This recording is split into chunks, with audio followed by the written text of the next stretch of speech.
Ketika kita berbicara di ayat pertama, pada mulanya hologos yang adalah theos, dan Pak MYM menarasikan bahwa theos itu adalah pater atau bapa. Saya bertanya, hologos itu siapa? Sebenarnya neraka itu adalah kemanusiaan Yesus.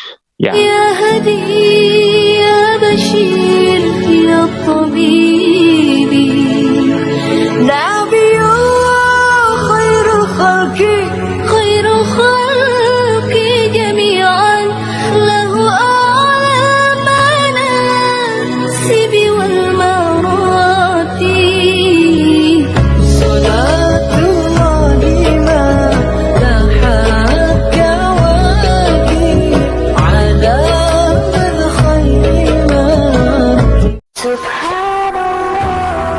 Once again, I try. Bismillahirrahmanirrahim. Assalamualaikum warahmatullahi wabarakatuh. Kamu semua dirahmati Allah. Semoga Allah senantiasa curahkan segala rahmat, segala nikmat yang berkepanjangan dan tiada berhujung dari dunia hingga akhirat, insyaallah. Dan Allah pun kumpulkan kita para kaum muslimin di bawah naungan aras Allah, beserta para nabi, beserta para orang-orang yang Allah kasih, Allah sayangi, Allah cintai, insyaallah, di bawah naungan aras Allah kelak di mana tiada naungan selain daripada naungannya, insyaallah. Amin amin Allahumma amin. Kaum muslimin, pada kesempatan siang menjelang sore ini, saya akan membuat sebuah video yang dimana video ini mengisahkan tentang bagaimana perdebatan ya Aki Umar Palen versus Pendeta MYM ya. Jadi ya seperti biasa debatnya memang ya agak gimana gitu ya, kocak gitu ya, berpusing-pusing di situ-situ saja. Oke, demikian kamu muslimin videonya. Ya, istilah dia di sana itu merujuk kepada logos atau firman di dalam ayat 1 tadi itu ya. Segala sesuatu dijadikan oleh dia dan tanpa dia tidak ada sesuatu pun yang telah jadi dari segala yang dijadikan. Nah, berarti apa di sini? Firman Allah, bijaksana Allah, hikmat Allah itu nggak bisa dipisah dari Allah, dari Bapa. Istilah Allah di sana merujuk kepada Bapa. Walaupun Yohanes menegaskan juga bahwa logos itu adalah Allah. Ya, Yohanes mengatakan firman itu adalah Allah, gitu ya. Tapi istilah Allah dalam pengertian yang pertama, ya, ketika dikatakan pada mulanya adalah firman, firman itu bersama-sama dengan Allah. Allah yang dimaksud di situ itu Bapa. Ya, lalu kemudian firman itu adalah Allah. Logos itu juga adalah Allah. Artinya sehakikat dengan Bapa. Kalau Bapa adalah Allah, maka bijaksana Allah pun, hikmat Allah pun, intelijensi Allah pun yang menjadi dasar keberadaan segala sesuatu ini, yang menjadi alasan penciptaan, ya, the reason of creation, itu juga adalah Allah. Nah, dengan demikian juga Roh Kudus, karena itu adalah Roh Allah sendiri. Nah, ketiganya dibedakan dengan jelas, tapi tidak bisa dicampur aduk. Tidak bisa dicampur aduk. Berbeda, tapi tidak bisa dicampur aduk, ya, tidak bisa dipisah. Karena itu adalah mempunyai satu substansi ilahi yang sama, yang identik, ya. Nah, itu pengertian Trinitas, sehingga tidak ada ruang di sini untuk menuduh Kristen Trinitism. Tidak ada sama sekali di sana. Hanya kesalahpahaman, kekacauan pengertian, atau ketidakmampuan akal orang-orang yang non-Kristen ini yang menyerang Kristen dan mengatakan percaya tiga Allah, gitu ya. Nah, berdasarkan prinsip ini tadi, saya masuk ke satu prinsip yang lebih filosofis, dan nanti di bagian selanjutnya, nanti ini pasti kurang waktu saya untuk menjelaskan. Saya akan menjelaskan aspek-aspek logis rasional daripada Trinitas. Ya, mungkin sedikit tentang rasionalitas itu, silakan Pak. Ya, yang pertama, unity and diversity yang saya sudah bicara dalam dialog yang lalu ya. Unity and diversity ini adalah satu prinsip yang kita lihat di mana-mana. Di dunia ini ada, itu niscaya. Niscaya. Segala sesuatu itu merupakan unity, kesatuan, keberagaman. Satu dan banyak. Kalau istilah Cornelius Van Til itu Apologet Reform, itu mengatakan one and many. Selalu prinsipnya one and many. Anda lihat satu buku, hanya satu buku, tapi dalam satu buku itu ada keberagaman di dalamnya. Covernya bukan isinya, kertas-kertasnya bukan tulisan-tulisannya, dan lain sebagainya. Jadi selalu one and many. Anda lihat saya, one and many ini. Satu pribadi Muryawali, tapi one and many saya. Jiwa saya bukan tubuh saya bukan jiwa saya. Bahkan tubuh saya pun itu kaki saya bukan kepala saya bukan kaki saya. Tapi satu, tidak bisa dipisah. Ya, jadi prinsip ini ada di mana-mana dan bahkan istilah universitas itu sebetulnya merefleksikan prinsip one and many ini. Universitas, unity itu istilah uni. Lalu versitas dari istilah diversitas atau diversity, keberagaman. Universitas itu artinya apa? Unity and diversity atau unity and dan ya, diversity. Jadi di dalam satu universitas itu di mana ada beragam ilmu sains di dalamnya itu digeluti, digumulkan untuk menuju kepada satu kebenaran yang sama. Jadi kebenaran yang dituju adalah satu, unity sama, tapi yang menggelutinya itu berbagai macam disiplin ilmu. Inilah cita-cita universitas. Dan bagi saya ini sangat-sangat merefleksikan prinsip unity and diversity tadi, one and many. Dan kalau saudara melihat di mana saja di seluruh dunia ini selalu ada prinsip itu. Selalu prinsip itu, bicara organisasi, bicara satu pohon, bicara apa saja, termasuk ketika saya berbicara ini unity and diversity. Dari huruf-huruf membentuk kata, dari kata-kata membentuk kalimat, dari kalimat membentuk itu konsep yang saya sampaikan ini. Itu ada satu konsep, saya sedang mengajarkan Trinitas di sini, satu konsep Trinitas, tapi di dalamnya ada keberagaman. Sekali lagi prinsip one and many ada di sini. Maka prinsip one and many ini itu yang rasional di mana-mana ada. Anda melawan ini Anda irasional, Anda tidak rasional. Nah, mengapa selalu prinsip one and many? Karena penciptanya itu juga unity and diversity. Satu hakikat sifatnya beragam. Satu hakikat pribadinya beragam. Ya, waktu saya sudah habis? Ya, saya pikir sudah cukup ya, Pak. Ya, masih ada nanti yang lain kalau nanti silakan lanjut. Nanti akan pendalaman elaborasi lebih jauh dalam sesi saling tangkap menanggapi ya Pak. Ya. Oke. Baik, terima kasih. Jadi para pemirsa, netizen dimanapun Anda berada, kita melihat yang pertama dari Prof. Valen, ya penguraian singkatnya dengan berinti pada Shema Israel. Dengan demikian beliau mempertahankan ya monoteisme mutlak dari perspektif Yudaism. Kemudian kita lihat bagaimana dari Bapak MYM ya unity and diversity tadi sudah disampaikan beberapa contoh analogis untuk dapat dipahami bahwa di dalam diri Allah yang tunggal itu ternyata ada diversity yang secara konkret kalau dalam istilah Trinitarian yaitu Bapa, Firman, dan Roh Kudus. Ketiganya adalah Esa atau satu, dapat dibedakan tetapi tidak dapat dipisahkan. Beliau mencoba untuk menyampaikan dengan melihat realitas ya, kalau mau dilihat pendekatan ontis tetapi juga mungkin deontis ya. Jadi korelasi adanya fakta semesta ini menunjukkan one sekaligus many sebagai satu keniscayaan ya, unity and diversity. Hal-hal ini akan dielaborasi lebih jauh oleh kedua narasumber yang berdialog ya pada sesi saling menanggapi. Akan tetapi sebelum itu kita akan masuk dulu sebentar dengan iklan ya. Ya, dipersilakan kepada Prof. Valen untuk iklannya. Baik. Ya, kedua narasumber yang akan berdialog selanjutnya. Ya, saya ingatkan kepada para netizen sambil ngopi ya. Ngopi sudah harus ada di atas meja atau di lantai, santai aja. Sambil menikmati, tapi juga menikmati jalannya dialog ini. Yang pasti dialog ini bersifat edukatif, sehingga memang kita semua mengharapkan kedua narasumber ini akan mengelaborasi lebih jauh sekaligus memperhatikan sisi-sisi etis yang sangat penting bagi jalannya dialog ini.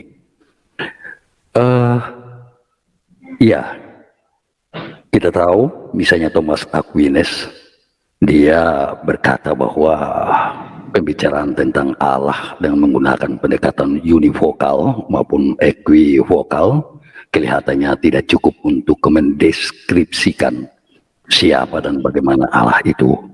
Oleh sebab itu ada jalan keluar yang diberikan, antara lain adalah analogi. Akan tetapi mungkin hal-hal ini akan disampaikan secara langsung ataupun tidak langsung oleh kedua narasumber. Untuk itu kita akan langsung masuk ya pada sesi saling menanggapi, yang masing-masing diperkirakan memberikan berjalan selama 5 menit. Sebetulnya saudara kita Aditya yang sudah bersedia untuk mengatur teknis waktunya atau timer, ya, tapi beliau belum sempat hadir. Oleh sebab itu kita mengalir aja ya. Nanti saya perkirakan kalau sudah 5 menit itu saya akan langsung sampaikan ya, sehingga yang sementara bernarasi bisa berhenti kalau kita beralih kepada yang lain. Jadi masing-masing 5 menit kali 10 ya. Ya, kesempatan pertama saya berikan kepada Bro atau Pak Pendeta ya, Pak MYM, untuk mungkin silakan menanggapi apa yang disampaikan oleh Prof. Valen, atau mungkin dari Prof. Valen duluan ya ke Pak Pendeta. Dan saya ingatkan untuk paling tidak di akhir tanggapan itu ada satu pertanyaan, jangan banyak-banyak, agar supaya itu bisa dijawab juga oleh yang akan menanggapi. Dipersilakan Bro Valen, silakan. Ya, oke, thank you ya. Jadi pertama-tama saya jelaskan dulu di sini kata ehad ya. Kata ehad di dalam etimologi kata ehad sesuai dengan kultur budaya Jewish, kata ehad itu padanannya sama dengan one dalam bahasa Inggris, satu. Sementara untuk kesatuan, etimologi katanya di dalam kultur budaya Jewish itu dalam bahasa Ibrani akhdut. Jadi akhdut itu unity, ehad itu satu. Tapi kalau kita beralih di dalam perspektif Kabbalah, di dalam konteks Hashem itu siapa? Dia Ein Sof. Jadi Ein itu tidak, Sof terbatas. Jadi Hashem itu Ein Sof, tidak terbatas. Nah, kalau kita berangkat di dalam semua inti pengajaran yang udah Hashem ajarkan melalui dari para nabi, dan kalau saya mengutip narasi yang ada di dalam Pirkei Avot, di sana juga dikatakan Moshe kibel Torah misine umsara liyosua lisua lisekenim. Artinya transmisi Torah itu dimulai ketika Hashem mengajarkan Torah di sini. Jadi ada Torah baru sini. Musa menerima Torah dari sini, diteruskan kepada Yosua bin Nun, Yosua diteruskan kepada orang bijak diteruskan kepada para nabi, sampai kepada Knesset Hagedola atau majelis besar. Dan itu transmisi itu turun-temurun dari Knesset Hagedola masuk ke dalam pengajaran dan sampai kepada para talmid termasuk saya. Artinya begini, ketika Hashem menarasikan dirinya sebagai ehad, itu satu, nggak ada yang lain. Saya kasih satu contoh di dalam kultur budaya Jewish. Di dalam Torah Beresit 1 ayat 1 di sana dikatakan Beresit bara Elohim et as-samayim fi et haaretz. Di situ jelas bentuk tunggal. Kenapa? Karena sebelum kata Elohim di sana dipakai kata bara. Bara itu bentuk tunggal. Kalau bentuk jamaknya baru. Makanya ketika ada satu narasi Beresit bara Elohim, itu Elohimnya satu tunggal, nggak ada yang lain. Nah, di situ kita harus bisa mengerti ya, karena Torah itu adalah warisan yang diberikan kepada Bani Israel untuk disampaikan kepada segala bangsa. Jadi mau nggak mau, suka tidak suka, kita harus memakai perspektif kultur budaya Jewish supaya kita bisa mengerti Torah. Terus yang kedua, saya langsung menanggapi ya terkait tadi yang dibahas sama Pak MYM, bagaimana Pak MYM menarasikan kata ehad dengan satu filosofi, satu pohon, satu apa kan gitu. Saya akan coba memakai satu perspektif Judaism. Ehad itu bisa menjadi unity, tetapi dalam tanda kutip. Contoh, ketika Adam dan Hawa itu bisa unity dan memakai kata ehad. Tetapi di situ konteksnya adalah manusia, bukan Hashem. Ingat ya, seluruh Torah, Nevi'im, Ketuvim ketika ngomongin Echad di dalam perspektif Hashem itu satu, tunggal, nggak ada yang lain. Tapi ketika berbicara tentang manusia, contoh kayak tadi Adam dan Hawa, itu bisa menjadi kesatuan yang disebut Echad, tetapi di situ ditulisnya satu. Kalau dalam original text di situ tertulisnya Basar Echad. Basar Echad itu artinya nggak boleh dipisah. Kalau dipisah itu bukan lagi Basar Echad. Kenapa? Karena Basar Echad itu artinya persatuan seksual, baik secara jasmani maupun rohani. Jadi nggak bisa dipenggal, dipakai kata Echadnya doang dan itu dinarasikan menjadi satu bentuk unity. Nggak bisa. Kalau dipisah, mau nggak mau mereka harus bilang Ahdut, bukan Echad. Nah, contoh misal Hashem, Melech Hamashiach, Kohen Hamashiach, Bnei Yisrael itu bisa disebut Echad, bisa disebut kesatuan. Tetapi tetap dalam konteks Hashem, Hashem itu tetap Echad satu, nggak ada yang lain. Nah, bedanya di situ. Tidak seperti perspektif Kristen. Oke, saya lanjut lagi. Bagaimana mungkin kata Echad di dalam perspektif orang-orang Kristen menarasikan bahwa Hashem itu Echad dalam bentuk kesatuan? Kita harus tahu dulu skema teologi mereka kayak gimana kan gitu. Di dalam skema teologi mereka dikenal sebagai Trinitas kan gitu. Apalagi lawan dialog saya seorang Trinitarian. Jadi mau nggak mau, suka nggak suka, skema teologi yang Bapa bukan Putra, Putra bukan Roh Kudus bukan Bapa, artinya harus sesuai gitu loh. Bagaimana mungkin di sana dikatakan Echad kesatuan jika ada resiko doktrinnya? Jikalau Allah Bapa bukan Allah Anak bukan Allah Roh Kudus, mau nggak mau harus bisa diterima resiko doktrinnya, yaitu triteisme. Itu resiko doktrin, mau nggak mau, suka nggak suka kan gitu. Apalagi di situ dibedakan pribadi yang berbeda, makanya ada kata is not. Kalau Allah Bapa bukan Allah Anak, ya resiko doktrinnya ya pasti duinitas. Kalau ada oknum ketiga yaitu Holy Spirit, ya mau nggak mau resiko doktrinnya adalah triteisme. Dan yang cukup menarik adalah bagaimana praktisi Kristen memakai kata Echad untuk membenarkan Trinitas, sementara kata Echad khusus untuk Hashem itu tunggal bentuknya. Tetapi ketika Hashem, Raja Mesias, bangsa Israel itu bisa menjadi Echad gitu loh. Tetapi Hashemnya tetap satu. Nggak bisa dikatakan di situ Hashem itu terdiri dari Bapa, Putra, Roh Kudus, nggak bisa. Mau nggak mau harus ada skema teologinya gitu loh. Jadi harus berangkat dari situ dulu, nggak bisa. Secara etimologi kata Echad itu satu, bukan kesatuan. Kalau mau kesatuan ya pakainya Ahdut. Kenapa? Karena ini kultur budaya bahasa Jewish, bukan budaya Helenistik. Jadi saya akan bertanya kepada Pak MJM, bagaimana Anda bisa menjelaskan terkait masalah dogma fundamental Trinitas, sementara Trinitas itu tidak pernah tertulis secara letterlix di dalam kitab suci Anda, baik PL maupun PB. Mau nggak mau Anda harus bisa menjelaskan dari sisi historikal. Bagaimana tiga pribadi itu bisa menjadi satu? Apakah itu masuk di dalam logika basic pemikiran manusia? Saya serahkan kepada Anda, silakan. Ya, baik, saya langsung ya. Pak Felix, saya langsung menanggapi. Oke Pak, kalau memang tidak perlu ada yang disampaikan oleh saya, silakan Pak langsung. Ya. Silakan aja. Ya, baik. Jadi ada poin-poin yang dihilangkan oleh Bro Valen ini tadi ya.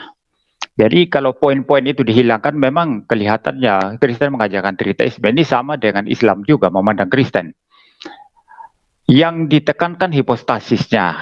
Kita berkata hipostasis pribadi, itu dalam pengertian bahasa Indonesia, tiga pribadi yang berbeda. Nah, itu saja yang ditekankan sama Bro Valen ini. Orang Islam pun sama. Tapi yang kita katakan satu hakikat, satu substansi mana? Kok nggak pernah dibicarakan itu? Istilah satu substansi dengan tiga pribadi itu, antara pribadi dengan substansi itu berbeda, tidak sama. Substansi itu adalah natur, ya. Naturnya, naturnya itu dinyatakan oleh sifat-sifatnya nanti yang beragam, ya. Kalau bicara hipostasis itu bicara pribadinya. Jadi kalau kita berkata satu hakikat, tiga hipostasis, itu tidak ada indikasi keterpisahan apapun di sana. Sama kalau saya berbicara, saya satu hakikat sebagai manusia. Tapi tubuh saya bukan jiwa saya bukan tubuh saya. Tidak ada indikasi keterpisahan di sana. Tidak ada. Kalau terpisah berarti tubuh saya sudah mayat. Jiwa saya itu hanya roh yang melayang-layang. Begitu. Tapi kalau saya sebagai manusia yang utuh, tubuh dan jiwa, itu tidak ada indikasi keterpisahan di sana. Satu hakikat saya sebagai manusia. Dan itu memang yang terjadi. Nah, di dalam dunia ciptaan saja bisa menggambarkan kesatuan dan perbedaan dan keragaman semacam ini. Ya, jadi Bro Valen ini dengan orang Islam mengulang-ulang yang saya anggap sebagai satu kesalahan yang sama, ya, yang hanya menekankan ajaran Kristen yang mengatakan ada 3 hipostasis yang berbeda, tapi mereka sama sekali tidak menyinggung kesatuan hakikat atau esensi tadi itu, ya. Ya, seperti itu. Maka itu memang menjadi tidak relevan dan tidak nyambung dengan kekristenan. Ya, seperti itu.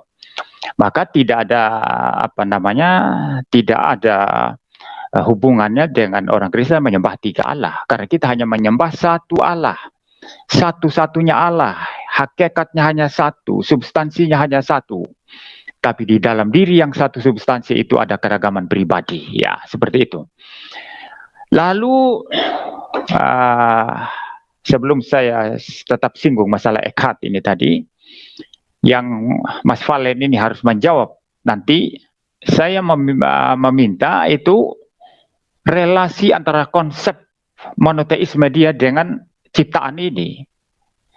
Di dunia ciptaan ini nggak bisa dibantah. Memang prinsip unity and diversity yang ada itu niscaya, nggak bisa dibantah itu. Nggak ada satu mutlak tanpa keragaman, itu nggak ada. Dimanapun itu nggak ada, ya. Nah, kalau yang satu eksistensi atau katakanlah ciptaan atau creation itu selalu menyatakan prinsip unity and diversity, lah ini dari mana, begitu ya? Itu asalnya dari mana? Apakah manusia mengadakan dirinya begitu saja atau diciptakan oleh Allah, ya? Kalau Allah yang menciptakan seperti itu, apakah itu kita berpikir bahwa antara diri Allah dengan manusia tidak ada hubungan sama sekali? Tidak menggambarkan Allah sama sekali. Bagaimana dengan Mazmur yang mengatakan alam ciptaan ini merefleksikan tentang Allah, ya, menyatakan tentang Allah, begitu ya. Jadi rasionalitas konsep ketuhanan kita itu juga dinyatakan dengan koneksitas antara pencipta dan ciptaan. Walaupun ada perbedaan fundamental secara natur, secara secara fundamental ya antara pencipta dan ciptaan, tetapi ada koneksitasnya, karena yang menciptakan adalah Tuhan, bukan yang lain, begitu ya. Ini harus dijawab oleh Bro Valen nanti ya, aspek filosofisnya. Lalu sekarang masalah ekhat, ya, itu bagi saya tidak, ya, apa yang dijelaskan Mas Valen tadi tidak menjawab apa yang dipersoalkan oleh Kristen, ya. Yang Kristen maksud itu mengapa menggunakan kata yang sama. Ya, mengapa untuk skemanya Israel di mana Allah itu, di mana Tuhan itu, Allah Israel itu ekhat, ya.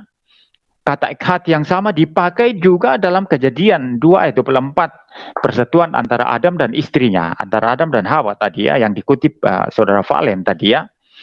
Mengapa kata yang sama dipakai begitu ya? Lalu kemudian juga misalnya Kejadian 2, di dalam Kejadian 22 ya, Yeskiel ya 37 ayat 19 itu juga dipakai istilah ekhat di sana untuk papan Yusuf dan papan Yehuda yang digabung jadi satu ya. Lalu kemudian ada di dalam juga Keluaran 26 ayat 6 juga itu istilah ekhat yang dipakai.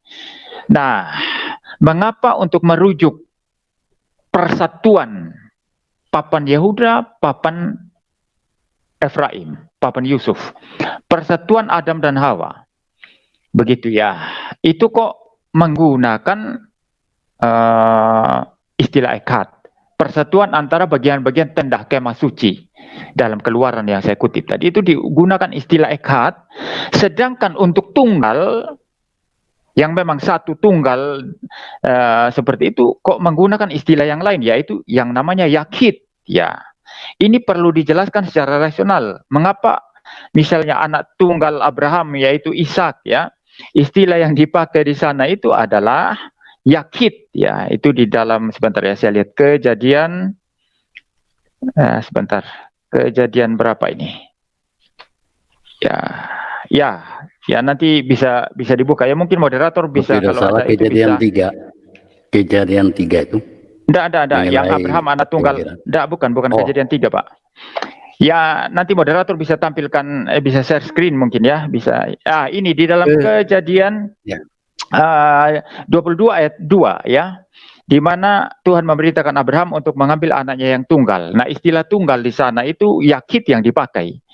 Nah, ini yang perlu dijelaskan secara rasional mengapa Alkitab menggunakan yang merupakan kesatuan itu ekad sama persis dengan yang dipakai untuk Tuhan itu sendiri. Tuhan itu esa, ekad ya.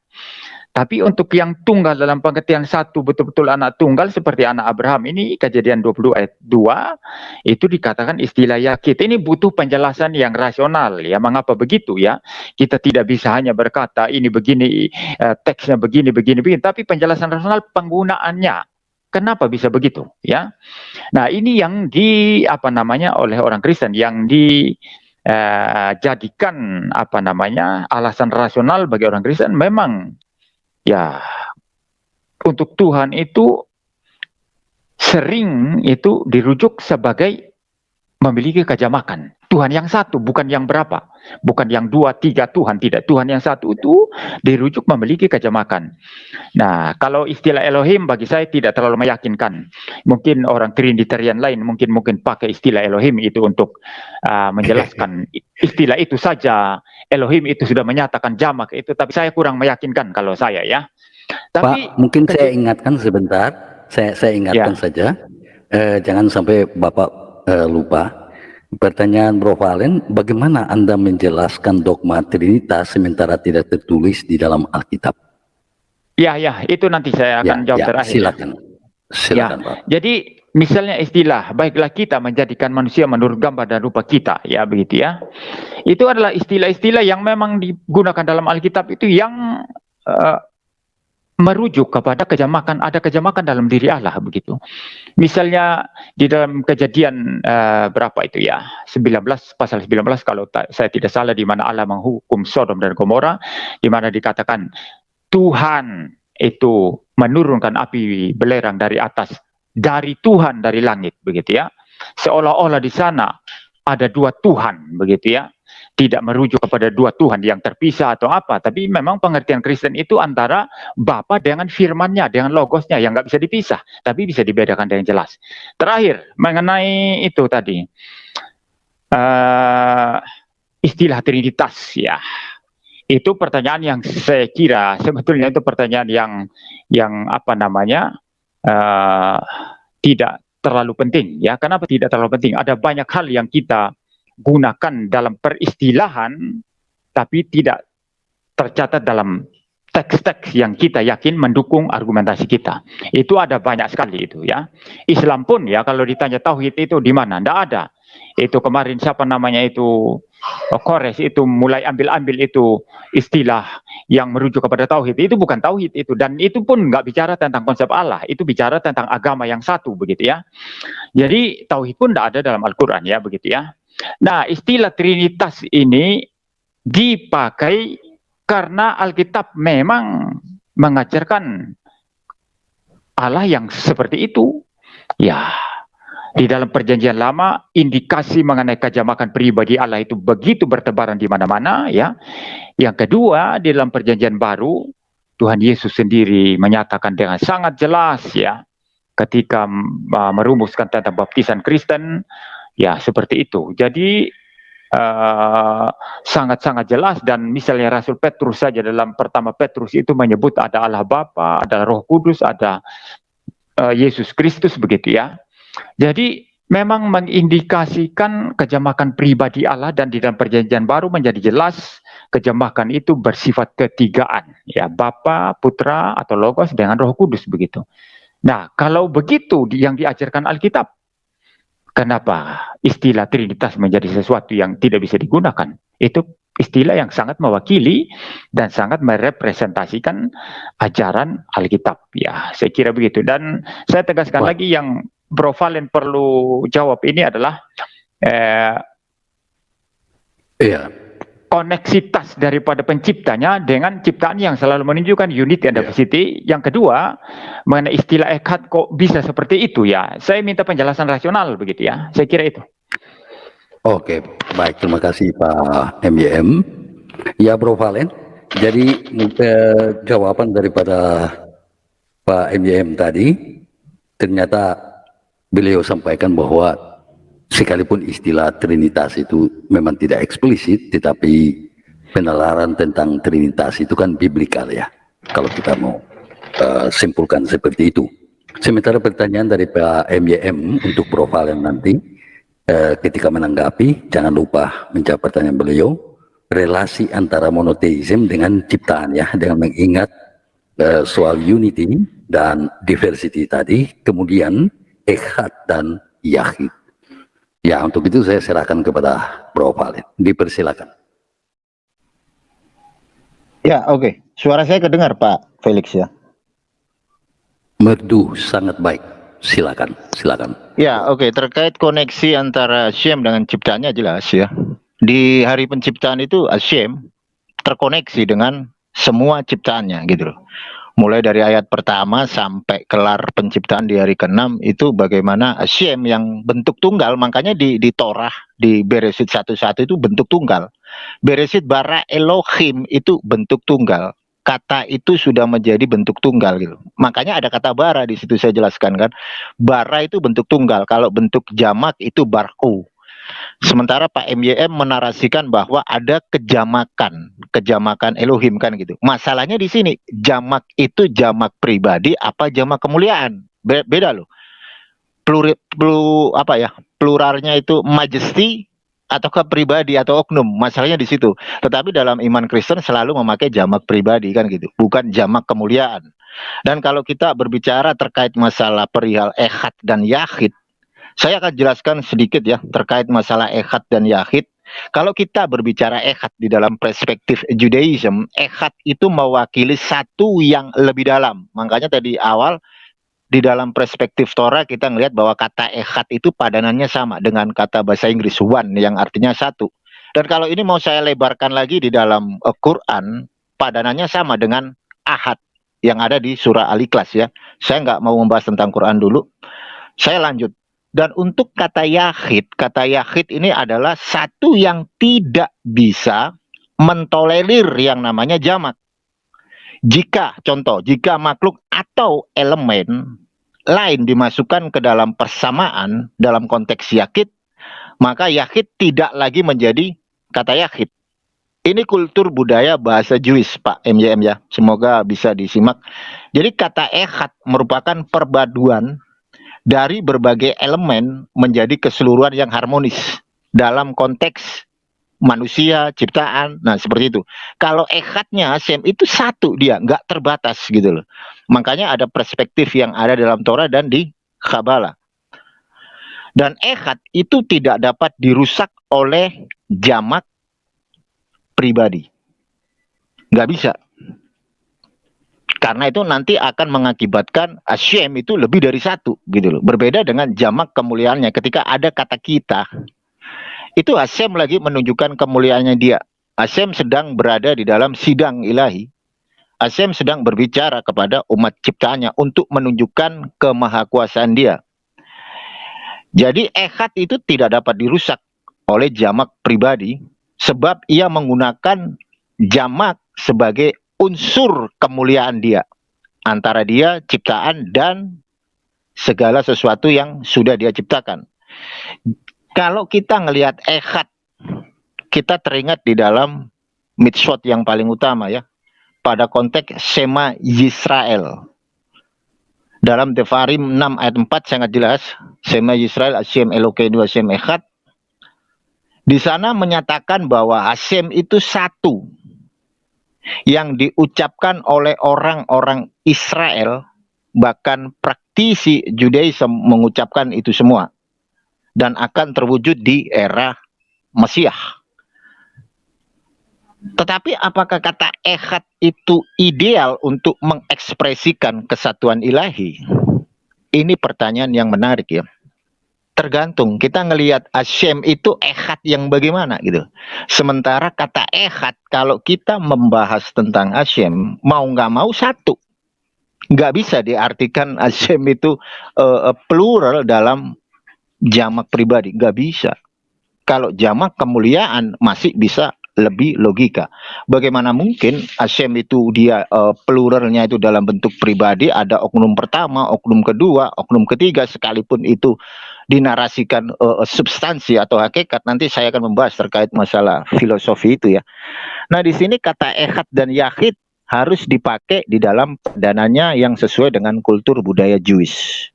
Jadi kata ehad sendiri ketika itu berbicara tentang Hashem, maka sebagai penggaris Pak MYM harus menunjukkan di mana ayatnya berbicara tentang Hashem memakai perpaduan. Sama seperti ketika Anda mengambil kata ehad berangkat dari perpaduan antara Adam dan Hawa, papan apa tadi, Yehuda dengan Efraim. Itu kan berbeda konteks, Pak. Di situ membahas bagaimana Adam dan Hawa. Di situ membahas bagaimana persatuan antara Yehudi dan Efraim, Yehuda dan Efraim. Bukan membahas tentang Hashem. Nah, ini yang harus Anda perhatikan. Kalau Anda membahas Hashem, Anda harus konsen dan Anda harus apa ya? Konsekuensi. Harus ayat yang menceritakan kebagaimanaan Hashem gitu loh. Jangan Anda ambil kata ehad, Anda mengambil dari perspektif Adam dan Hawa. Persatuan antara Yehuda dan enggak. Kita lagi ngomongin Hashem, kita enggak lagi ngomongin Adam dan Hawa, kita enggak lagi ngomongin Yehuda dan Efraim, enggak. Kita lagi ngomongin Hashem. Nah, di situ harus Anda tahu. Dan yang lagi untuk masalah hypostatic union, saya akan bertanya kepada Anda, bagaimana mungkin ya kalau kita ngelihat sisi historikal, Yesus itu hypostatic union ada di Konsili Kalsedon, sudah disahkan. Bahkan Origen sendiri, Bapak Gereja dari Alexandria menarasikan bahwa Yesus baik di bumi maupun di sorga, dia Allah sepenuhnya. Tetapi lagi-lagi ada resiko doktrin. Nah, resikonya apa? Ketika sang hypostatic union itu berjalan ke Taman Getsemani, dia berdoa kepada Allah. Sementara Yesus sendiri hakikatnya adalah Allah. Dan kita tahu banyak sekali di dalam PL maupun PB, Allah itu banyak. Musa juga disebut Allah. Malaikat juga disebut Allah. Bahkan Thomas sendiri menyebut Yesus Allah. Nah, hakikat substansinya Allah yang mana gitu loh. Kalau Allah yang benar cuma satu kan gitu. Bapa. Mau nggak mau ketika saya mengambil satu narasi dari Anda, ketika Anda menjelaskan di awal, pada mulanya adalah Logos. Dan Logos itu adalah Theos. Theos itu adalah Logos. Dan Theos itu adalah Bapa sendiri seperti yang Anda bilang. Nah, sekarang pertanyaannya, siapa Logos itu? Kalau Logos itu adalah Theos, sementara Theos dalam perspektif Bapa itu adalah Bapa, Logos ini siapa? Oke, silakan lanjut. Iya, Pak MYM, apa bisa langsung? Jadi mana mungkin nih hipostatis union Yesus itu dapat diterangkan ya? Dia Allah, tetapi dia juga berdoa kepada Allah. Lalu kemudian siapa Logos itu? Ya, saya sudah paham, Pak. Saya sudah paham. Oke, silakan. Maaf, itu silakan. mikrofon saya tadi itu. Mikrofon saya tadi kepotong.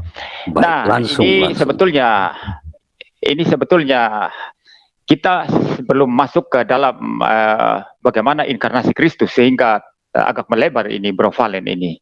Ya, jadi kita masih fokus kepada Trinitas tadi. Saya bicara Logos dan saya belum bicara bagaimana Logos itu berinkarnasi sehingga kita bisa berbicara hypostatic union ya, seperti itu ya.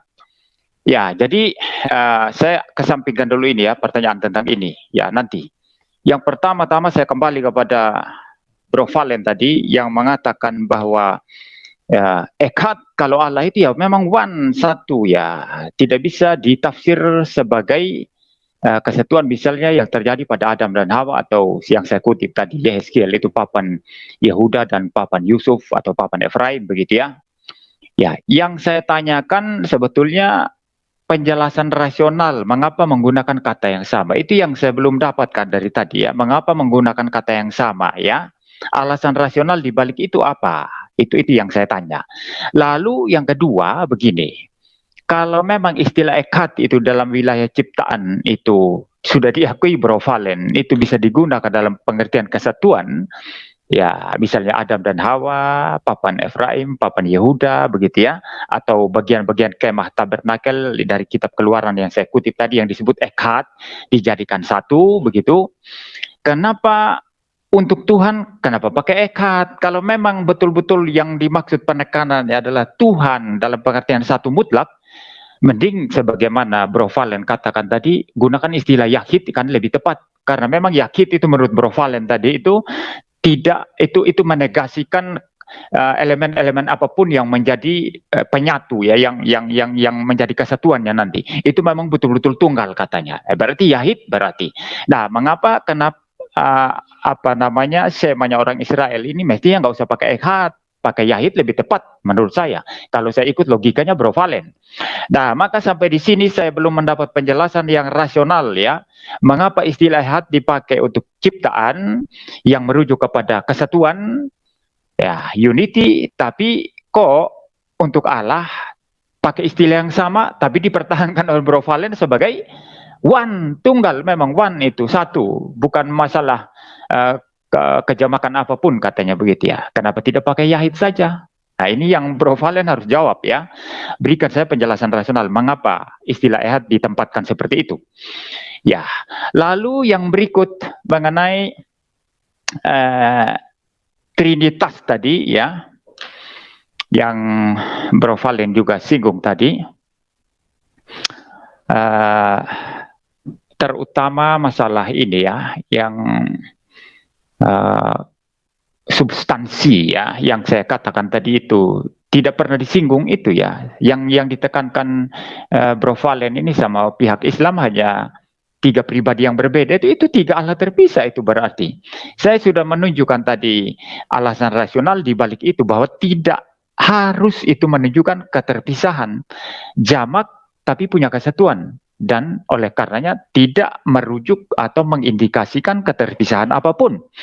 Ya, dalam dunia ciptaan kita bisa melihat rasionalitas semacam itu. Saya jelaskan tadi satu buku.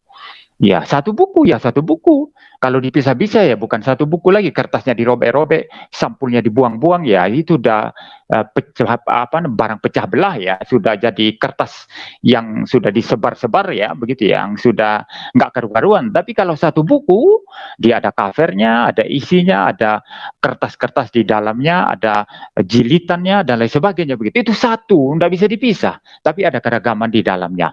Jadi kita tetap bisa secara rasional membicarakan kejamakan-kejamakan yang memang berbeda, tapi tetap satu. Ada alasan rasional yang saya bisa tunjukkan di dunia ini. Seperti itu. Ya, jadi Trinitas kalau dikatakan Allah yang satu saja. Tapi ada kejamakan yang memang berbeda antara Allah Bapa dengan Logosnya, dengan Rohnya, begitu ya. Tidak ada yang tidak rasional, sangat-sangat rasional di sana. Sangat-sangat rasional. Ya, lalu kemudian juga dikatakan Bro Valen tadi, Bapa adalah Theos, Logos juga disebut Theos, begitu ya. Theos ini yang mana sih sebetulnya? Logos itu apa sih sebetulnya?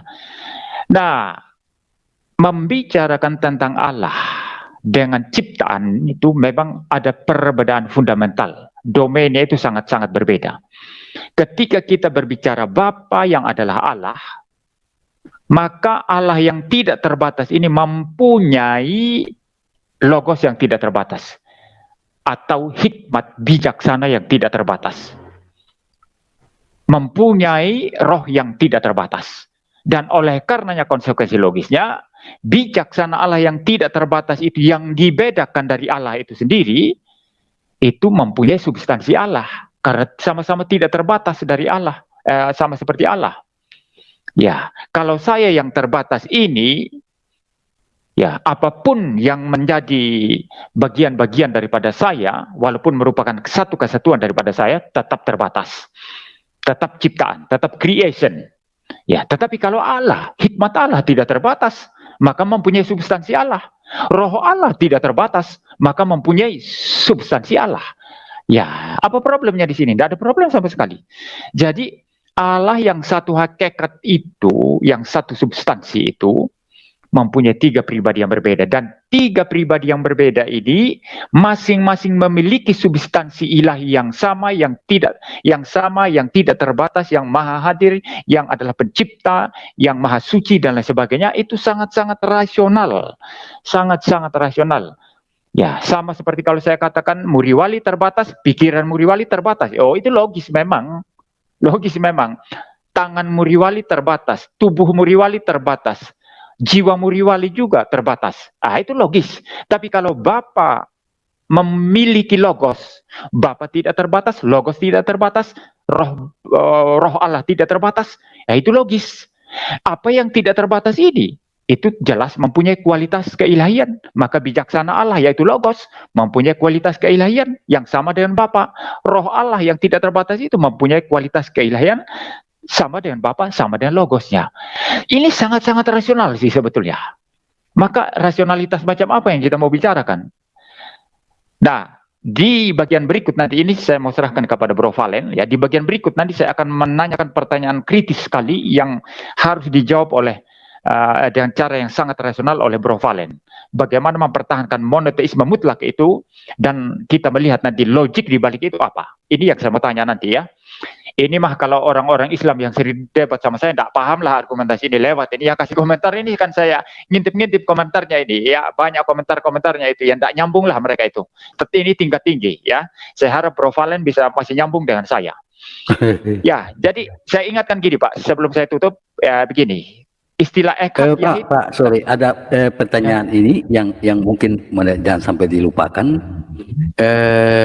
Bagaimana mungkin hipostatis union Yesus itu diterangkan? Yesus nanti adalah itu, Allah, tidak. berdoa kepada Allah. Siapa logos itu? Silakan Pak. Itu yang ditanyakan Bro Valen. Saya belum jawab sekarang. Nanti saya akan menjawab di belakang itu karena saya masih fokus ke ini. Itu melebar saya katakan tadi. Saya sudah jawab tadi Pak. Itu melebar. Karena kita masih bicara Trinitas dalam pengertian Bapa, Logos, Firman, Logos, Roh Kudus ini di sini. Jadi logos yang berinkarnasi itu baru bicara hipostatik union ya begitu. Jadi saya belum mau masuk ke sana. Nanti saya akan jawab itu.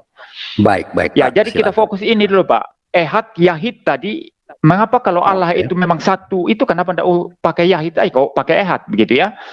Seperti itu. Lalu logik di balik itu tadi, di balik apa namanya?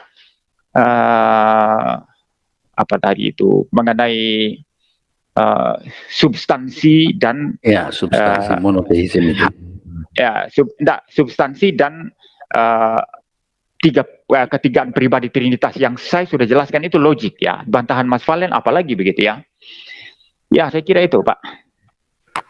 Baik, Pak MYM, terima kasih. Jadi pertanyaan Bro Valen tadi itu nanti akan dijawab ya dalam diskusi selanjutnya.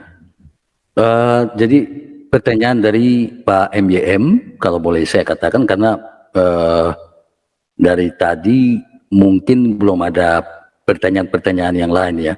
Jadi mengapa ehad itu diterapkan untuk Tuhan, tapi juga digunakan untuk ciptaan ya? Jadi kira-kira logikanya itu gimana? Kira-kira begitu ya Pak MYM. Sambil menanggapi, jangan lupa menjawab pertanyaan Pak MYM itu. Silakan Bro Valen. Ya oke. Saya ulangi lagi ya. Tadi kan udah saya jelaskan. Kalau ehadnya Hashem itu satu. Bisa kesatuan itu begini nih. Bisa kesatuan. Hashem, bangsa Israel, Raja Mesias. Nah itu bisa. Dibilang ehad bisa. Di dalam ehad itu Hashemnya tetap satu gitu loh. Jadi nggak bisa. Artinya kalau diambil cuma Hashemnya ehad terus diartikan dalam konteks Trinitarian, nggak bisa. Makanya bahasa kultur budaya Jewish itu jelas gitu. Kalau berbicara tentang kesatuan, contoh memakai kata ehad, itu kan konteksnya selalu selain daripada Hashem. Makanya di dalam PL sendiri gak pernah ada loh Hashem terus di dalam dirinya, contoh lah Kejadian 1 ayat 1 sampai 3. Di mana di situ memakai kata ehad? Gak ada. Justru malah memakai kata bara.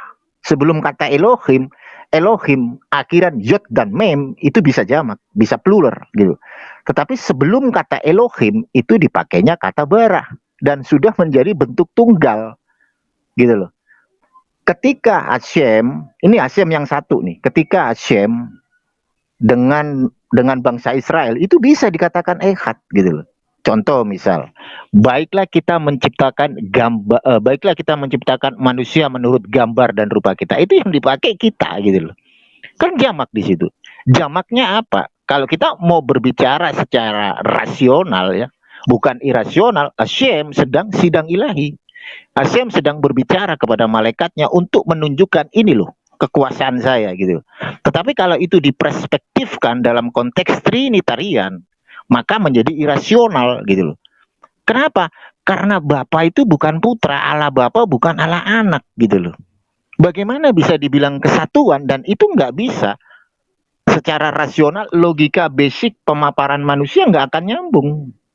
Bagaimana mungkin Allah Bapa bukan Allah anak itu dibilang satu? Karena ada dua pribadi yang different, ditambah lagi oknum ketiga yaitu Holy Spirit. Nggak bisa. Terus contoh lagi ketika umat Kristen yang memegang narasi Trinitas, ketika dia di surga, dia mau ketemu siapa kan gitu? Apakah mau ketemu Bapa? Apakah mau ketemu Putra? Apakah mau ketemu Roh Kudus? Kenapa? Karena itu bisa dibedakan gitu loh. Mana Bapa, mana Putra, mana Roh Kudus bisa dibedakan sesuai dengan skema teologi Trinitas. Nah, harusnya yang rasional itu Hashem satu bisa menjadi kesatuan jika Hashem bersama bangsa Israel. Ini yang rasional, yang masuk akal gitu loh. Oke, saya lanjut lagi kepada narasi hypostatic union ya. Kalau kita berbicara hypostatic union, mau nggak mau saya harus memakai konsep teologi inkarnasi ya. Karena 3 Injil sinoptik, Matius, Markus, Lukas tidak pernah berbicara tentang teologi inkarnasi. Kenapa saya memakai teologi inkarnasi? Karena ini yang akan saya sanggah melawan skema teologi dari Trinitas. Kalau berbicara teologi inkarnasi, mau nggak mau memakainya Yohanes pasal 1 ayat 1 sampai 14. Disitulah teologi inkarnasi. Ketika kita berbicara di ayat pertama, pada mulanya hologos yang adalah theos, dan Pak MYM menarasikan bahwa theos itu adalah pater atau Bapa. Saya bertanya, hologos itu siapa? Sebenarnya saya sudah tahu jawabannya bahwa hologos di situ adalah Yesus atau Yesus. Ketika ayat 1 menarasikan bahwa hologos itu adalah theos, sementara theos itu dikuliti lebih dalam, hanya ada satu theos, yaitu Bapa sesuai dengan 1 Korintus 8 ayat 6, dan firman yang sama di ayat yang ketiga itu menciptakan segala sesuatu. Tanpa dia tidak ada yang diciptakan, segala sesuatu dijadikan oleh dia. Dan di ayat 14, firman yang adalah theos, yang adalah Bapa, itu sak egne itu, berinkarnasi. Jadi saya bertanya, saya tidak akan bertanya ketika firman itu yang adalah theos, firman yang sama juga yang menciptakan segala sesuatu, dan firman yang sama sak egne itu menjadi daging, saya tidak akan bertanya apakah surga kosong. Enggak, pasti ada di surga itu, malaikat segala macam ada. Tetapi yang saya pertanyakan kembali adalah ketika logos yang adalah theos yaitu Bapa yang menciptakan segala sesuatu, dan akhirnya sak egne itu, theos itu ada di mana? Oke, lanjut. Iya. Ya, Iya, baik. Jadi bisa langsung aja ya. Saya langsung aja. Jadi Oke, silakan. ada banyak kekacauan pengertian dari Bro Valen ini sebetulnya mengenai kristologi ya. Tapi saya akan menjawab itu di bagian ini. Tapi saya kembali dulu menyatakan bahwa pertanyaan saya tentang ehad Yahya tadi tidak terjawab sih sebetulnya ya. Bukan itu yang saya maksud ya. Yang saya maksud itu ya, kalau memang itu ehad dalam ciptaan itu selalu dipakai untuk sebagaimana Kejadian 2 ayat 24 tadi untuk Adam dan Hawa, persatuan Adam dan Hawa, persatuan papan Yehuda, papan Efraim, persatuan bagian-bagian kemah suci yang disebut satu atau ehad ya. Ya. Lalu istilah yang persis sama dipakai untuk Tuhan Allah yang esa, yang ehad itu ya. Ini rasionalitas di balik itu apa? Butuh penjelasan. Artinya penjelasan begini. Oh, istilah echad kalau untuk Allah maksudnya begini, begini, begini, begini. Kalau untuk ciptaan maksudnya begini, begini, begini. Kesamaannya apa, perbedaannya apa, itu yang saya mau. Kalau tidak ada penjelasan semacam itu, kalau hanya mengatakan apa namanya, bahwa Allah itu untuk manusia, bahwa echad itu untuk manusia, itu ya memang bisa untuk kesatuan, tapi kalau untuk Allah itu echad ya tetap artinya satu, tidak bisa merujuk kepada kesatuan, lalu tiba-tiba lari kepada Kejadian 1 ayat 1 lalu mengutip istilah bara itu tunggal dan sebagainya, itu bagi saya that is not relevant ya, tidak nyambung itu. Yang saya tanyakan, kalau memang echad dalam untuk ciptaan itu adalah gabungan atau kesatuan ya, begitu, unity ya. Ya, kalau begitu kan lebih tepat istilah yakid untuk Allah yang memang merujuk kepada satu, tunggal saja. Nah, penjelasan rasional tentang ini yang saya tunggu-tunggu dari tadi dan saya belum mendapatkan jawaban itu ya.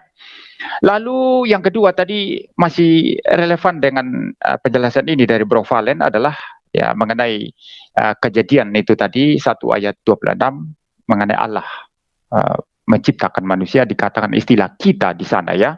Yang dikatakan itu merujuk kepada sidang ilahi.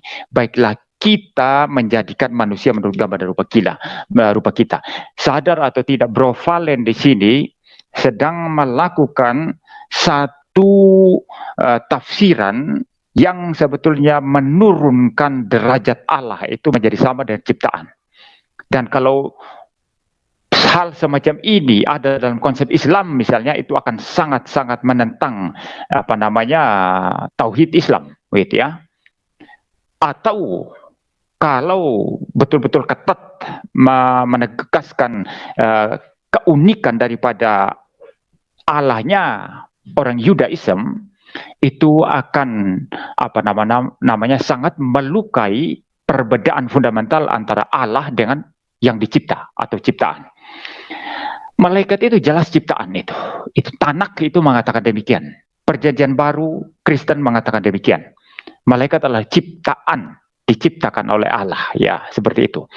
Nah, malaikat yang adalah ciptaan ini diajak berunding, ya. Lalu Tuhan berkata, baiklah kita. Perhatikan, berarti di sini maksudnya Tuhan dan para malaikat, sidang ilahi kata Bro Valen tadi ya. Baiklah kita menjadikan manusia, berarti malaikat juga ikut mencipta di sini ya. Baiklah kita menjadikan manusia menurut gambar dan rupa kita. Berarti manusia dicipta menurut gambar dan rupa Allah serta malaikat. Kesamaan apa antara malaikat dengan Elohim? Kesamaan apa? Tidak ada kesamaan apapun antara pencipta dan ciptaan. Malaikat hanyalah ciptaan. Mengapa bisa sampai dilibatkan dalam sidang ilahi, lalu menciptakan manusia sesuai dengan gambar Allah sekaligus gambar para malaikat? Itu konsekuensi logis tafsiran Bro Valen tadi.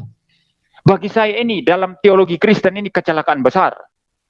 Kalau melibatkan ciptaan di dalam satu penciptaan dan diajak untuk menciptakan sama-sama, menciptakan yang namanya manusia di dalam gambar dan rupa Allah dan juga para malaikat. Ini adalah satu penistaan terhadap eksistensi Allah yang transenden, yang melampaui segala sesuatu. Ya, jadi bagi saya ini sesuatu yang ya dalam pengertian Kristen ini sangat konyol kalau ditafsirkan demikian ya. Oke lah, silakan ditolak mengenai tafsiran Kristen yang mengatakan itu merujuk kepada kejamakan pribadi Allah. Tidak apa-apa, tapi tafsiran saudara Valen ini mempunyai problem yang luar biasa. Memelorotkan Allah yang sangat transenden itu menjadi sama dengan ciptaan, yaitu para malaikat. Lalu yang berikutnya saya jawab sekarang mengenai logos ya. Nah, tadi sempat juga ya dikatakan waktu Yesus ada di bumi, malaikat di sorga kosong. Sorga tidak kosong kata Bro Valen. Saya kira dia menjawab dengan benar ya, sesuai dengan iman Kristen. Ternyata larinya ke tempat lain ya. Di surga ada malaikat. Kristen tidak punya pemahaman seperti itu. Ketika Logos berinkarnasi itu, dalam kemanusiaannya dia adalah manusia terbatas, ada di bumi, berbicara dan para murid, makan dan minum, tapi dalam kealahannya pada saat yang sama, in the same time, dia ada di mana-mana. Logos ilahinya tidak hilang. Ketika logos ilahi itu berinkarnasi, mengambil natur manusia, maka logos ilahi tidak berhenti jadi logos ilahi. Dia tetaplah adalah Allah. Sebagaimana dikatakan Rasul Yohanes, firman itu adalah Allah yang sehakikat dengan Bapa. Ya, maka dalam kemanusiaannya yang berinkarnasi, dia adalah manusia terbatas, bisa dipukul, bisa mati disalib, dan sebagainya. Tapi dalam kealahannya pada saat yang sama, tetaplah Allah. Maka Yesus Kristus mempunyai dua natur yang berbeda. Dia adalah Allah 100% karena memang dia adalah Allah, dan ketika sudah berinkarnasi, maka ada ketambahan natur sekarang. Naturnya bukan satu saja, tapi ada dua sekarang. Dua natur yang berbeda, bersatu dalam satu pribadi, tapi tidak bisa dipisah, tidak bisa dibagi-bagi, juga tidak bisa dicampur adukan, tidak bisa di-confuse, dibingungkan, atau seperti kopi susu begitu dicampur aduk. Tidak bisa, masing-masing mempertahankan identitasnya sendiri-sendiri. Sekali lagi, penjelasan ini sangat-sangat logis. Apa itu logika? Logika berarti membedakan A dan non-A. Orang Kristen tidak berkata kealahan logos, ya. Sifat ilahi logos adalah sifat kemanusiaannya. Kalau begitu, ini irasional, ini illogical. Tapi iman Kristen berkata kealahan Yesus tersendiri, kemanusiaan Yesus tersendiri. Keduanya bersatu dalam satu pribadi, masing-masing tetap mempertahankan keunikannya. Maka kalau begitu, ketika Yesus ada di bumi kemanusiaannya, apakah di sorga ada Yesus? Dalam kealahannya, ada di sorga, ada di mana-mana, ada di seluruh bumi, ada di seluruh alam semesta, melampaui alam semesta juga ada. Itu logos ilahi dalam keilahiannya. Sedangkan kemanusiaannya terbatas. Dan sejak berinkarnasi, Yesus selalulah dua natur. Yang naik ke surga natur manusianya, tapi kealahannya pada saat yang sama ada di mana-mana. Yang duduk di sebelah kanan Allah katanya itu bahasa simbolik itu. Bahasa simbolik itu. Bukan harafiah, ya. Yang duduk di sebelah kanan Allah yang menyimbolkan kemenangannya yang mutlak atas kuasa setan dan kuasa dosa dan kuasa neraka, itu adalah kemanusiaan Yesus. Tetapi kealahan Yesus ada di mana-mana, bukan hanya ada di sorga, ada di mana-mana. Dia sedang menyertai saya berbicara sekarang. Kealahan Yesus. Tetapi kemanusiaan dan kealahannya tidak bisa dipisah lagi. Tapi bisa dibedakan dia jelas. Kemanusiaannya terbatas. Kalau ada di sorga, tidak mungkin ada di bumi. Kalau ada di bumi, tidak mungkin ada di sorga. Tapi kealahannya ada di mana-mana. Ini yang orang Islam selalu gagal paham, yang Suma itu selalu gagal paham, dan saya kira dari pernyataan Bro Valen ini tadi pun gagal paham, ya. Jadi tidak ada problem apa-apa di sana. Nah, terakhir sekarang mengenai kealahan Sang Logos, ya. Memang Alkitab dalam Yohanes 1 ayat 1 itu, ya, saya akan membacakan, ya. Pada mulanya adalah firman, ya. Nah, ini merujuk kepada Logos. Pada mulanya adalah Logos. Logos itu bersama-sama dengan Allah. Istilah Theos atau Allah di sana itu jelas kalau lihat konteks ayat itu dan ayat-ayat sesudahnya merujuk kepada eksistensi Allah Bapa. Walaupun tidak ditulis Bapa di sana. Jadi Logos itu bersama-sama dengan Allah. Allah yang dimaksud di situ jelas merujuk kepada Bapa. Ya. Lalu frase selanjutnya mengatakan firman itu, Logos itu adalah Allah. Berarti Allah yang istilah yang kedua, Allah di situ di frase yang terakhir itu ayat 1 itu jelas merujuk kepada substansi kealahan daripada Sang Logos tadi. Jadi tidak bisa dicampur adukan, dan istilah Allah atau Theos yang merujuk kepada Bapa di dalam frase yang kedua.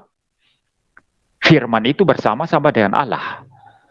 Ya, seperti itu. Maka dalam pengertian ini, maka Bapa adalah Allah. Karena mempunyai kualitas keilahian secara sempurna. Logos adalah Allah. Karena juga mempunyai kualitas keilahian yang sempurna yang sama dengan Bapa. Kualitas keilahian Bapa itu juga kualitas keilahian Anak, itu juga kualitas keilahian Roh Kudus. Jadi tidak ada problem sama sekali sih sebetulnya di sini. Maka kami membaca Alkitab itu tidak mencomot satu ayat, tapi kami melihat apa namanya, keseluruhannya, ya sistematikanya, keseimbangannya bagaimana. Jadi kita tidak bisa mencomot satu ayat tertentu lalu ditafsir tersendiri, itu sangat-sangat berbahaya bagi apa namanya, pemahaman Alkitab yang benar, ya seperti itu. Jadi saya kira no problem sama sekali itu, Pak Felix, itu masalah hypostatic union, ya. Ya, saya sudah menjawab, ya. Baik. Baik, terima kasih Pak MYM. Jadi mungkin tidak ada rumusan pertanyaan yang spesifik dari Pak MYM, tetapi Bro Valen, yang belum terjawab tadi, Pak. Yang belum terjawab tadi, ya. Yang masalah ehad itu tadi yang saya minta itu, mengapa di situ dikasih ehad, ya? Tapi untuk manusia kok kesatuan, tapi untuk Allah diartikan hanya one, hanya satu, tunggal begitu ya. Kenapa nggak pakai yahid saja kalau begitu? Kan lebih tepat yahid kalau memang pengertiannya hanya tunggal itu. Saya butuh penjelasan rasional dari situ. Ya. Baik, Bro Valen, memang tadi Bro Valen sudah coba menjawab dengan menggunakan itu ya, menggunakan kata kerja para itu yang hanya diterapkan kepada Hashem, itu kan berbeda dengan asah dan yatsyar ya. Maksudnya Bro Valen mencoba untuk membicarakan soal ehad di situ. Akan tetapi Pak MYM masih meminta ya harus dijelaskan lebih jauh, dan saya stressing di sini dalam kaitan dengan misalnya kejadian 1 ayat 26 yang tadi disebutkan, mengapa pencipta harus melibatkan ciptaan ya dalam proses penciptaan. Kalau misalnya itu ditafsir sebagai malaikat yang dilibatkan, ini kan konsekuensi logis dari apa yang disampaikan oleh Bro Valen tentang ehad itu kan. Apakah itu bagaimana? Silakan Bro Valen tanggapi, dan sekaligus mungkin ada pertanyaan nanti balik kepada Pak MYM. Dipersilakan Bro Valen. Ya, terima kasih ya. Sebenarnya sudah saya jawab ya. Saya ulangi lagi, saya lebih ke dalam. Kalau Pak MYM mungkin Pak MYM di mute dulu, di mute dulu mic-nya. Oke, sebentar. Saya mute. Oke, silakan lanjut. Jadi kalau mau masuk yang lebih dalam ya, harusnya Pak MYM itu mengambil narasi yang membicarakan tentang Hashem gitu loh, bukan membicarakan tentang Adam dan Hawa gitu loh. Apalagi kata itu dipenggal sama Pak MYM. Terkait masalah Adam dan Hawa, itu kata yang dipakai jadi satu, Pak. Basar ehad, satu daging. Basar ehad itu di dalam konteks Adam dan Hawa itu sedang melakukan persatuan seksual. Makanya Hashem kan bilang, tidak baik engkau sendiri, aku akan memberimu penolong, kan gitu. Dan ada satu narasi basar ehad. Di situ Hashem lagi memberikan satu mitzvot, gitu loh. Untuk apa? Beranak cucu. Nah, inilah ketidaktahuan dari kekristenan dengan memenggal kata basar ehad. Itu diambil ekatnya doang. Basarnya nggak diambil, gitu loh. Nah, kalau Anda memakai kata itu ya mau nggak mau skema teologi, ya maaf kata ya. Masa saya mau menjelaskan Bapa dan Putra itu sedang melakukan persatuan seksual? Nggak mungkin dong, kan gitu. Kenapa? Karena narasi yang Anda pakai itu kronologisnya sedang membicarakan Adam dan Hawa. Tentang kebagaimanaan Adam dan Hawa basar ehad. Bukan menjelaskan tentang kebagaimanaan Hashem. Makanya tadi saya jelaskan, kalau berbicara Hashem, kata ehad yang dipakai itu satu. Gitu loh. Dia satu mutlak, nggak ada yang lain. Kenapa nggak pakai yahid? Nah, dari kultur budaya Jewish, seperti yang saya bilang, yahid yang saya tadi udah jelaskan, tidak bisa digunakan dalam bentuk kesatuan. Paham di situ? Kan ada tuh, Hashem dengan bangsa Israel nggak bisa dibilang yahid, gitu loh. Makanya Torah, Nevim, Ketuvim memakai kata ehad, gitu loh. Jadi misal ada contoh nih, di dalam literatur Jewish yang lain, Hashem, Raja Mesias, bangsa Israel, itu satu kesatuan, itu bisa disebut ehad, gitu loh. Hashemnya ya ehad satu, tapi kalau dalam kesatuan itu bentuknya plural majesty. Jadi bukan kesatuan gabungan macam kayak Bapa, bukan seperti itu, gitu loh. Nah, kalau perspektifnya seperti itu, seharusnya Musa sendiri harus jadi bagian Trinitas, gitu loh. Karena Musa sendiri juga disebut Elohim. Tapi kenapa kok nggak dimasukkan di dalam konsep Trinitas? Pasti dibilangnya kan beda gitu. Antara Yesus dan Musa beda. Nah makanya dari itu ketika kita ngomongin Hashem, maka carilah tentang kebagaimanaan Hashem. Jangan mencari ayat yang membicarakan bukan Hashem.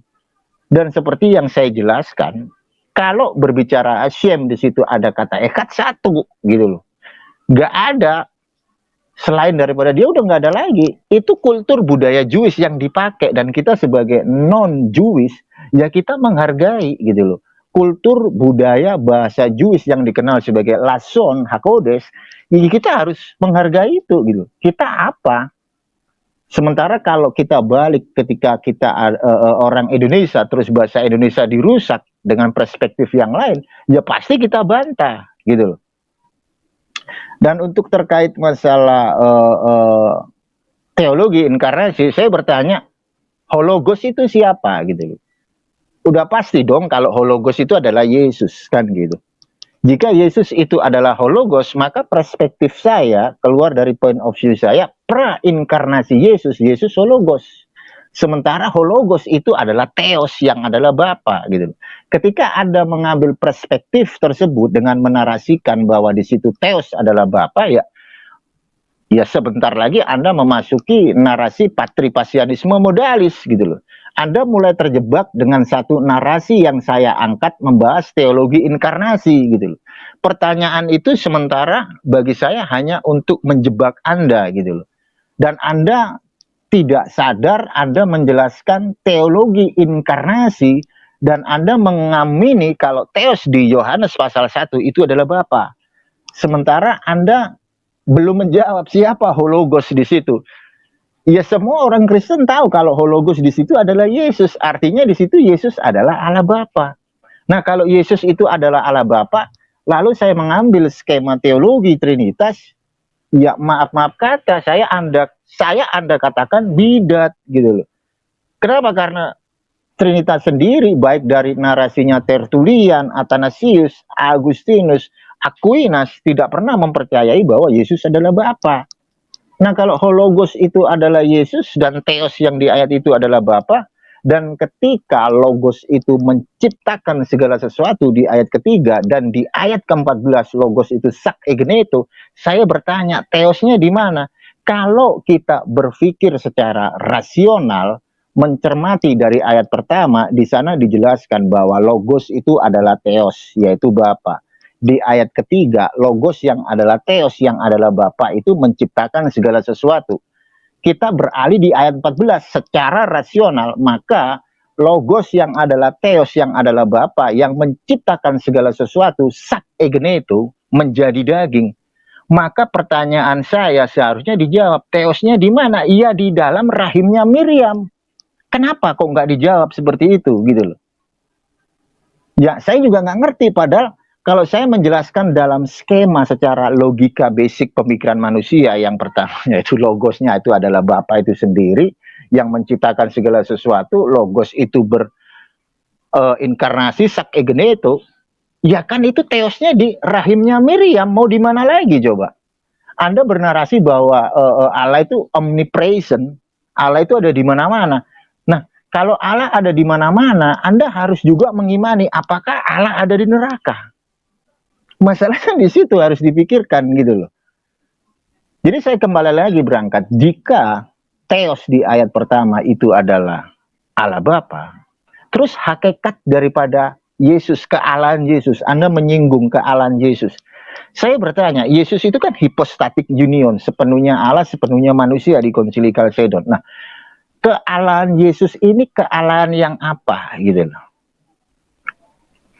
Kenapa saya bertanya seperti ini? Karena banyak Allah, di PL banyak Allah. Musa juga disebut Allah, malaikat disebut Allah, Thomas menyebut Yesus Allah.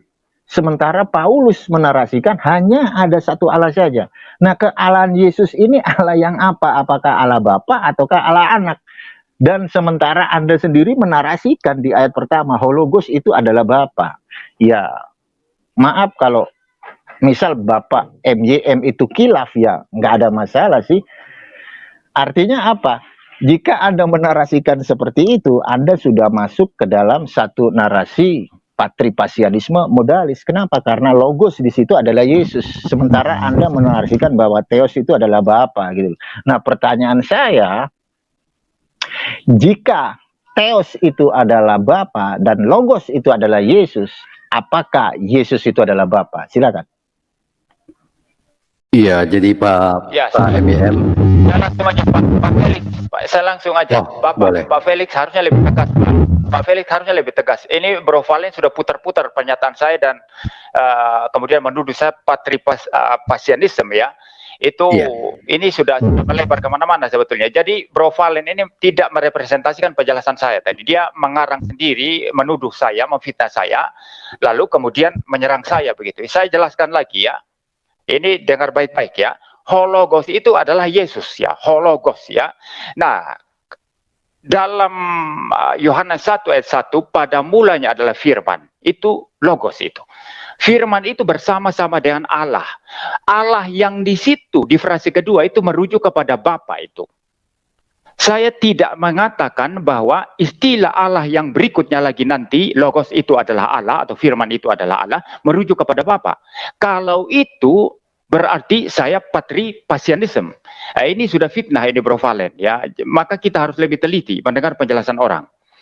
Saya mengatakan tadi pada mulanya adalah firman. Ini moderator tolong dengarkan juga biar saya nggak mau ulang-ulang hal yang sama. Nanti disalah paham, diputar-putar lalu menyerang saya yang bukan bukan merupakan argumentasi saya. Iya, Jadi, silakan Pak. Ya, pada mulanya adalah firman. Itu firman logos yang kemudian berinkarnasi dikenal sebagai Yesus Kristus.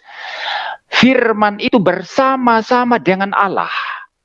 Jadi firman bersama-sama dengan Allah ini merujuk kepada dua pribadi yang berbeda.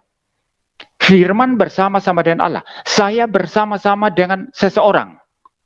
Jelas seseorang itu bukan saya bukan seseorang itu. Berarti Allah di sana tidak mungkin merujuk kepada logos dalam pengertian ini. Firman itu bersama-sama dengan Allah itu merujuk kepada pribadi pertama, itu Bapa itu di situ yang dimaksud. Nah, Bro Valen hanya saya dogmatika ini terlalu paham ya, terlalu mendalam dan saya sudah menulis buku 1042 halaman. Ya, bagaimana saya bisa jadi patripasianisme yang saya sendiri lawan bahwa itu ajaran sesat ya. Itu sama juga dengan modalisme ya. Jadi begini, di frase selanjutnya dikatakan dan firman itu adalah Allah. Nah, ada muncul di sana istilah Allah. Kalau dalam bahasa aslinya itu ada, saya membaca dalam bahasa aslinya ya, en arche en hologos, kai hologos en prostonteon ya. Kai theos en hologos ya begitu. Jadi istilah Allah di frase yang ketiga itu merujuk kepada substansi keilahian logos yang sama dengan Bapa yang disebut logos dalam frase kedua tadi. Jadi ada pembedaan yang jelas di sini. Saya tidak sama sekali tidak mengatakan bahwa logos itu adalah Bapa. Ini adalah fitnah Bro Valen tadi ini. Saya tidak mengatakan demikian. Saya mengatakan di frase kedua itu adalah merujuk kepada Bapa. Karena dikatakan logos itu bersama-sama dengan Bapa. Tapi kemudian dikatakan logos itu adalah Allah. Nah, Allah yang dimaksud di sini apa? Merujuk kepada substansi atau kualitas keilahian logos yang sama dengan Bapa. Kalau nggak bisa membedakan ini bahaya Bro Valen ya. Bahaya sekali dalam debat yang ilmiah kayak gini, nggak bisa membedakan hal yang betul-betul saya bedakan di sini lalu menuduh saya patripasianisme. Ini bagi saya memelorotkan diskusi yang harusnya ilmiah ini menjadi sangat rendah sekali. Ya, itu penjelasan saya mengenai ini ya. Jadi mohon tidak disalahpahami ya. Lalu dikatakan Allah yang mana? Ya, lihat konteks. Kita tidak bisa mencopot-copot ayat Alkitab itu ditafsir sendiri. Lihat konteksnya. Kalau Musa dikatakan itu adalah Elohim atau Allah ya. Ya, itu konteksnya konteks ciptaan. Di dalam kitab Ayub disebut ada anak-anak Allah di sana dan itu merujuk kepada para malaikat. Tapi itu kan jelas konteksnya. Itu ciptaan. Ya, di beberapa bagian dikatakan itu ciptaan itu malaikat atau manusia dikatakan sebagai Allah. Itu konteks ciptaan. dan tidak sama saja dengan pencipta. Nah, kalau bicara Yohanes 1 ayat 1 ini, kalau kita membaca dan teliti seluruh pasal 1, istilah Allah di sana itu berkaitan dengan Logos, berkaitan dengan pribadi pertama Bapa. Nanti kalau saudara membaca terus sampai di Yohanes 1 ayat 18, itu muncul di sana anak tunggal Allah, anak tunggal Bapa, anak tunggal Allah yang duduk di pangkuan Bapa. Jadi ini merujuk kepada Allah di sini, bukan ciptaan. Jadi Allah yang mana? Allah dalam pengertian domainnya Allah. Bukan istilah Allah yang dipergunakan kepada malaikat atau manusia. Itu sangat berbeda. Maka membaca Alkitab dan teliti, kita tahu langsung konteksnya ini bicara tentang Allah pencipta atau istilah Allah yang digunakan kepada ciptaan. Ya, sangat gampang ya. Jadi itu bagi saya no problem bagi iman Kristen ya, walaupun diserang oleh Bro Valen ya. Saya masih belum mendapat jawaban tadi ya. Saya katakan tadi, Bro Valen memaksa itu seolah-olah saya itu menggunakan istilah echad dalam konteks ciptaan itu lalu saya paksakan untuk Allah. Bukan itu yang saya bicarakan, yang saya permasalahkan, bukan. Tapi istilah yang sama yang dipakai. Kalau digunakan untuk ciptaan, kok selalu merujuk kepada kesatuan, unity, seperti Adam dan Hawa dan lain sebagainya. Tapi kalau untuk Allah, Bro Valen katakan, ini dia yang katakan. Bro Valen katakan itu pasti itu satu dan tidak merujuk kepada unity atau apapun sebagaimana dalam ciptaan. Maka saya bilang kalau begitu lebih tepatnya kan yahid lebih bagus kan? Karena menurut Bro Valen tadi istilah yahid itu memang satu yang tidak bisa diduakan begitu ya. Hanya satu saja begitu ya. Satu tunggal dalam artian tunggal mutlak begitu. Kan lebih tepat itu Allah itu yahid. Ngapain pakai kata ehad yang nanti diciptaan digunakan untuk gabungan? Penjelasan rasional ini yang saya minta dan saya belum mendapatkan itu. Bukan sekedar kutip Kejadian 1 ayat 1 atau lalu nanti melompat ke Kejadian 1 ayat 26 mengenai istilah kita. Itu bukan itu yang saya mau. Yang saya maksud itu ehad digunakan dalam pengertian Allah begini-begini. Kenapa tidak bisa ditafsir gabungan? Karena begini. Ya. Tapi pertanyaan saya, kenapa tidak pakai yahid sekalian yang lebih bagus, yang lebih memang sudah sangat-sangat established. Nggak bisa gabungan, nggak bisa unity, nggak bisa apapun. Hanya satu saja, satu mutlak begitu. Kan lebih cocok sebetulnya. Lebih cocok yahid. Nah, ini yang saya minta jawaban rasional dan saya nggak mendapatkan di dalam dialog ini. Saya nggak mendapatkan itu. Ya. Lalu, Pak Felix, apa tadi pertanyaan yang belum saya jawab dari Pak Valen? Ada tidak Pak Felix? Saya pikir semua sudah. Ini kan tergantung. Mungkin dimulai dulu. Ya, Iya, saya pikir. Ya, silakan Pak. Ya, yang terakhir begini. Mengenai Trinitas dan juga mengenai Kristologi, khususnya persatuan antara natur ilahi dan natur manusia Kristus itu sebetulnya memang dari semua penjelasan Bro Valen ini tadi belum merepresentasikan apa yang dipahami iman Kristen. Jadi sama dengan apologet Islam juga ketika menyerang Kristen belum merepresentasikan apa yang dipahami Kristen. Ya seperti itu. Lalu yang berikut terakhir mungkin saya akan menyinggung juga karena Bro Valen tadi mengatakan menyinggung juga tentang itu.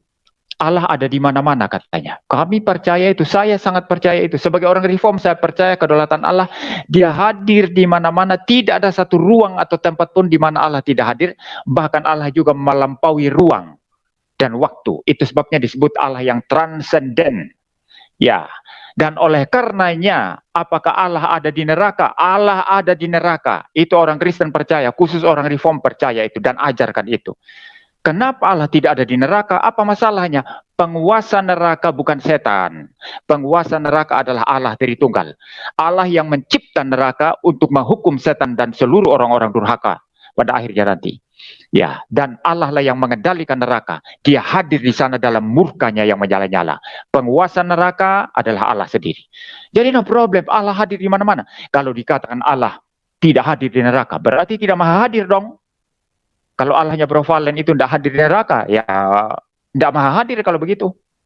Kalau tidak maha hadir, bagaimana? Siapa yang berkuasa atas neraka? Siapa yang mengendalikan neraka? Siapa yang menghukum orang dalam neraka? Setan. Loh, setan terpidana dalam neraka. Bagaimana dia bisa menjadi tuan di sana lalu menghukum orang-orang?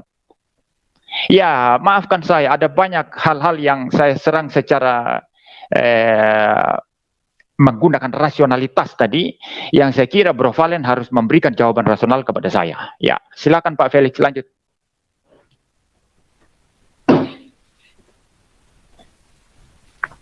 Baik, terima kasih Pak MYM.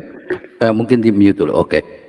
Jadi Bro Valen, tadi Pak MYM sudah tegaskan bahwa beliau bukan termasuk dalam patripasianisme, karena tidak menyamakan Bapa dan Firman itu sekaligus ya.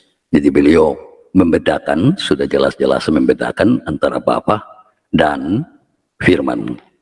Jadi tidak terjebak di dalam patripasianisme. Kemudian kalau dari Pak MYM ini kan ya tadi itu substansi yang sama ya, dua pribadi dengan substansi yang sama. Mungkin yang beliau persoalkan itu soal kata echad tadi itu ya. Jadi beliau tekankan bahwa penggunaan yang tadi disebutkan misalnya diterapkan kepada Musa, bahkan para hakim atau malaikat dan lain-lain, ya disebut Elohim juga, akan tetapi itu kan dalam konteks ciptaan. Jadi ini berbanding terbalik dengan penjelasan Bro Valen tadi ya, yang menekankan ya, bahwa misalnya bahasa echad itu tidak menunjukkan ya, sebenarnya tidak mencerminkan kedalaman, boleh saya katakan kedalaman daripada eksistensi Allah itu sendiri atau substansi itu ya. Tidak seperti itu, tetapi itu dalam konteks ciptaan juga. Oleh sebab itu mungkin perlu dielaborasi. Sejauh ini memang tidak ada pertanyaan, ya maksudnya pada poin tadi atau babak tadi tidak ada pertanyaan spesifik dari Pak MYM, hanya dimintakan untuk mungkin menjelaskan kembali soal echad itu. Jadi penekanannya mengapa tidak menggunakan kata yahid yang mungkin lebih tepat ya, kata yahid dan bukan kata echad, karena echad itu kan ya masih dilihat kesatuan, dan mungkin saya ingatkan sekalipun menurut Pak MYM kata Elohim itu tidak terlalu substansial ya dalam menjelaskan soal pluralitas di dalam diri Allah, akan tetapi mungkin dapat dielaborasi lebih jauh kaitan antara echad dan Elohim itu sendiri. Karena echad bermakna kesatuan, sekalipun itu penerapannya kalau kepada Allah berarti kan plural majestik ya, soal keagungan. Tetapi mungkin itu dapat dielaborasi lebih jauh. Kita sudah masuk pada putaran terakhir ya. Ini Bro Valen, kemudian terakhir Pak MYM. Jadi silakan Bro Valen, dipersilakan. Ya, oke, thank you ya. Jadi saya sudah jelaskan semua dan tidak perlu saya ulangi ya. Terkait masalah Trinitas tadi juga sempat saya mencoba untuk menggiring satu perspektif. Kenapa? Karena saya tadi juga mengingat bagaimana Pak MYM menarasikan bahwa Theos yang ada di ayat pertama di Yohanes 1 itu adalah Bapa gitu loh. Nah, kalau Theos itu adalah Bapa, kalau kita baca keseluruhan teks ya di ayat pertama itu kan jelas. Theos itu adalah logos kan gitu.